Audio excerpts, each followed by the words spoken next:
letter from Robert Jenrick in front of me. What does it say? Well, his final paragraph says, we owe it to the people of Greater Manchester to come to an agreement, one that keeps as many sectors open as possible whilst reversing the alarming growth of COVID-19 in the region. We can do this together in partnership. But as a government, we have a responsibility to take the necessary action to safeguard the health service in Greater Manchester.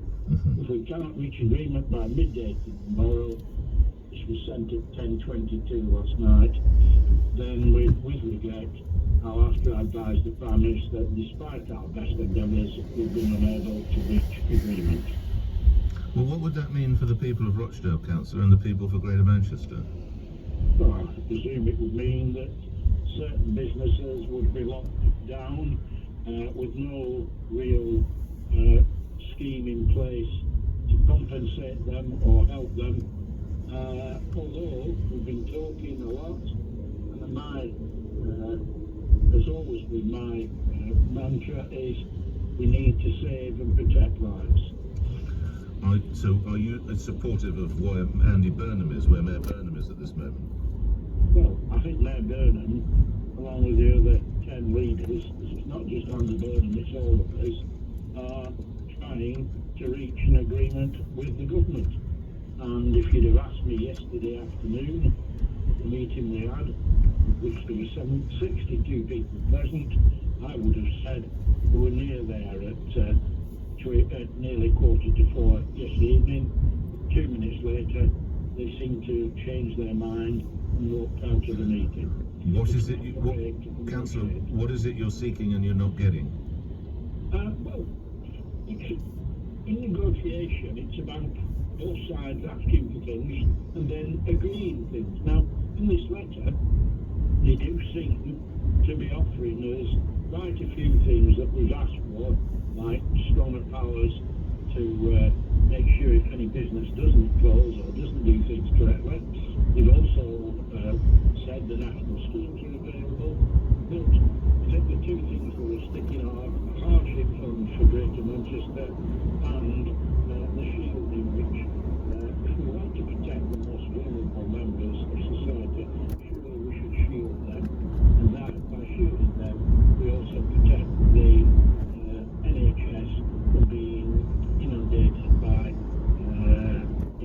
elderly people catching the virus. And lastly, Councillor, for those who say you're playing politics with people's lives, that you should be focusing on ensuring that the citizens of Rochdale and all of Greater Manchester are safe, how would you respond? No, we're not playing politics, not a party political matter. This is supported by all 10 leaders, which includes one Conservative leader, all the MPs of Greater Manchester, which includes quite a few Tory MPs. It's about getting a fair deal. Can I remind everybody that we've been in extra lockdown measures which have not had the effect, and we want to guarantee that the next measures are effective. But the government's saying they're giving you next tens of millions, not you personally, not your council personally, but the area, tens of millions of pounds in extra payments, Councillor. No, they don't. They've not put that on the table. Grateful for your time. Councillor Alan Brett is the leader of Rochdale Council. We're speaking with the Government Minister later in the hour. We'll put some of that to him. Also coming up after the news, is it time that you could start flying again? Heathrow offering passengers pre-departure COVID tests to try and get the industry off the ground. But how do they work? And possibly just as importantly, how expensive might they be? That's after 7:30. You're listening to Breakfast with me, Nick Ferrari, here on LBC The News with Holly Harris. The government has set a deadline of midday for local leaders in Greater Manchester to agree a deal to move to the highest level of coronavirus restrictions. 10 days of negotiations have so far failed to break the deadlock. A quick new COVID-19 testing facility has been launched at Heathrow Airport. Passengers travelling to Hong Kong and Italy through Terminals 2 and 5 will be offered the tests before they fly at a cost of £80. Businesses with big supply chains will receive a conference call from the Prime Minister later. Boris Johnson and his Cabinet Office Minister Michael Gove will try to reassure them about Brexit. Talks over a trade deal with the EU broke down last week. The weather, rain in the far north, spreading to the northwest this afternoon. Outbreaks of showery rain in southwest England and South Wales later. A high of 18 Celsius.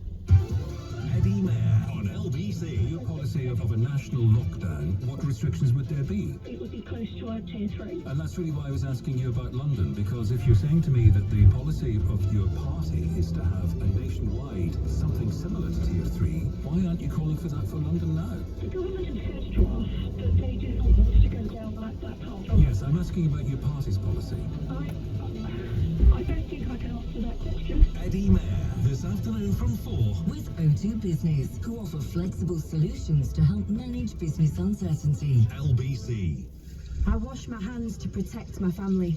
I wear a face covering to protect my mates. I make space to protect my colleagues. Hands. Face. Space. I wash my hands to protect strangers. I wear a face covering to protect other passengers. I make space to protect you. Hands. Face. Space. As we spend more time indoors, we need to do whatever we can to help protect each other from coronavirus. So please, wash hands, cover face, make space. If your dentures or loose and missing teeth make it hard to eat, or make you self-conscious about your smile, TDC Smile in a Day dental implants could be the solution for you. I smile. I'm a lot more confident. I don't have to talk with my hand over my mouth. If I'd have known the outcome and how it would have changed me, I just wish I'd gone to TDC years ago. Let TDC restore your teeth, your smile, and your confidence. Book your consultation. Visit smileinaday.co.uk or call TDC Holly Street on 0203 7334 986.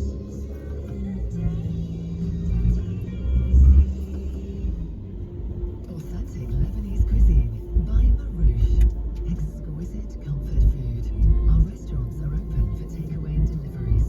Wherever you are, we'll try and get it to you. Call in or order through Uber Eats, delivery, and Just Eat. Enjoy legendary Lebanese food at home from Marouche. Fancy recreating your own dishes at home? Discover the authentic ingredients imported from Lebanon that we have available at marouche.com. Calling all business owners. Need a website for your business, and the only name you need to know is 123 Reg. With our new website builder starter tool, simply fill in a quick form, and we'll create a site for you in less time than it takes to make a cup of tea. It's just £1 a month. Terms and conditions apply. Register any domain like .co.uk for just 99p to get a one-page site online. Pricing excludes VAT and 20% tax. We continue varying, but most likely have a brand new site before you get spoiled. 123 Reg is not responsible for our actual uploads, although we will create a site for you in an instant. Visit 123-reg.co.uk for more information. I wash my hands to protect my family. I wear a face covering to protect my mates. I make space to protect my colleagues. Hands. Face. Space. I wash my hands to protect strangers. I wear a face covering to protect other passengers. I make space to protect you. Hands. Face. Space. As we spend more time indoors, we need to do whatever we... Leatherhead. West Side.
lovely listener. So nice to have your company this morning. It's 7:38. A very warm welcome to you. Cordial greeting.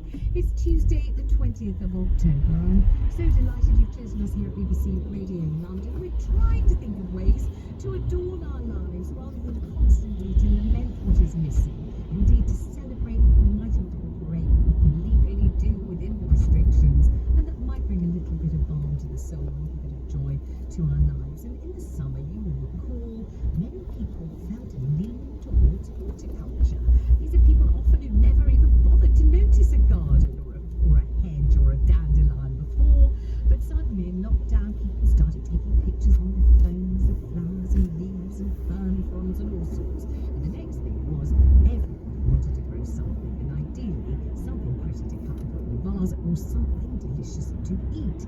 And in the summer, we talked a great deal about what we could grow in the garden. I produce a Gemma and I were swapping carrots, tiny little carrot plants, and also tomatoes, and we both succeeded in harvesting some pretty decent carrots, but some absolutely magnificent tomatoes, which actually are the gift that goes on giving. We are still harvesting them to this very day and still eating them, and they are delicious, and it's all worked out terribly well. We're very thrilled with ourselves and each other for our accomplishment. I've got to tell you, how are your carrots? We say every day, Mrs. How are your tomatoes? Gave us something to say, but also talking about the virus. We're still doing it. We're about to run out though, because the tomato plants are breathing their last, the carrots are long eaten. So what can we do now? The weather's a bit colder and the evenings are getting darker. Let us ask none other than the chief horticulturist at the Royal Horticultural Society, Guy Barter. Hi Guy, morning.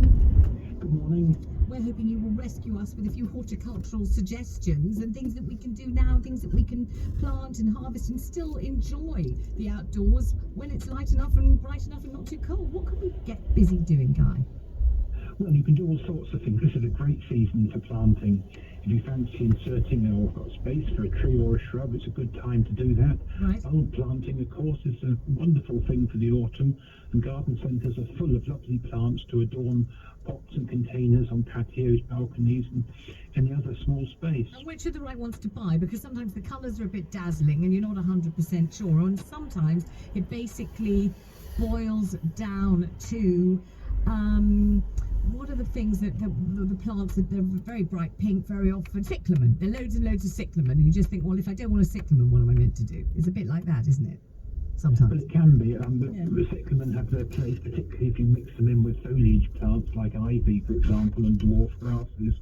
But pansies and violas are the best flowers for winter. They'll go on flowering, particularly in London, where it's a bit warmer, in mild spells all through the winter, and you can mix them in with some bulbs, some little grape hyacinths or snowdrops for the spring, perhaps. Yes. And a shrub with berries like a skimmia or a gaultheria. So there's lots of little things that you can fill up containers. And I would suggest you particularly remember your front garden. The Royal Horticultural Society did some research last month that showed that people who planted up their front garden derived particular benefit in terms of well-being from doing this. Yes, tell me how you were able to find that out, because obviously you got quite a lot of publicity. It was a kind of good news story that the papers enjoy and that we all enjoyed enormously. But how were you able to work out and ascertain how much mental joy people derive from having plants in their front garden? Well, it's a really clever bit of research by my colleague Lorianne, who over a number of years, it's a huge amount of work she put in a street in Manchester. She persuaded people to plant up their front garden with plants that she provided, and some people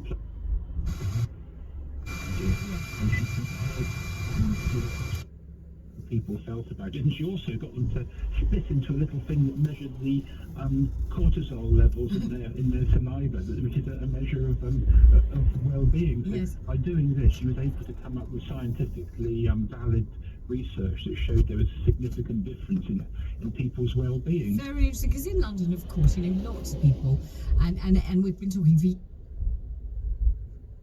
hard.